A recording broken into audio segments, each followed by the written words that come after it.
Hi అండి, ఎలా ఉన్నారు? బాగున్నారా? నేనైతే చాలా బాగున్నాను. Welcome to Lavanya's world. ఈరోజు రవ్వ కేసరి ఎలా తయారు చేయాలో చూద్దాం.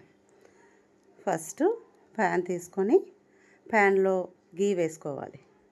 గీ వేసుకున్న తర్వాత అందులో జీడిపప్పు వేసుకొని ఫ్రై చేసుకోవాలి.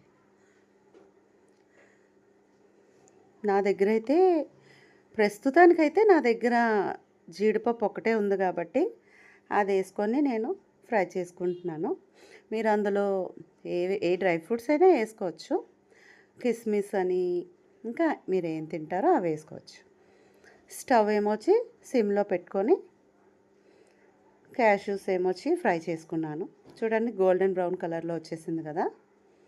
అప్పుడు అవి తీసేసి పక్కన పెట్టేసుకోవాలి. ఇంకా ఎక్కువగా ఫ్రై అయితే మాడిపోతుంది, అందుకనే పక్కన పెట్టేసుకుంటున్నాను.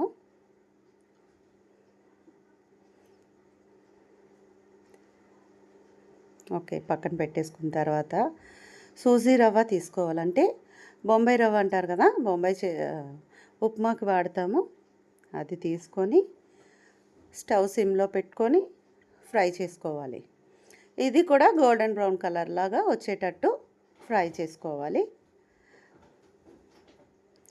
ఎక్కువ ఫ్రై అయితే అక్కడ అంత టేస్ట్ వస్తుంది, ఎంత ఫ్రై అయితే అంత టేస్ట్ వస్తుంది. పక్కనేమొచ్చి బాయిల్డ్ వాటర్ కూడా పెట్టేసుకోవాలి. చూడండి, గోల్డెన్ బ్రౌన్ కలర్లో వచ్చేసింది కదా. ఇప్పుడు ఆ బాయిల్డ్ వాటర్ తీసుకొచ్చి ఇందులో వేసేయాలి. వాటర్ ఎక్కువ అవ్వకూడదు, అలా అని తక్కువ కూడా అవ్వకూడదు. చూసుకుంటూ వాటర్ వేసుకుంటూ ఉండాలి. ఈ వాటర్ వేసిన తర్వాత మనం సిమ్లో ఉంచుకొని అలా కలుపుతూనే ఉండాలి, లేకపోతే ఉండలు కట్టేస్తూ ఉంటుంది. జాగ్రత్తగా అలా కలుపుతూ ఉంటే మనకి దగ్గరికి వచ్చేస్తుంది అనమాట.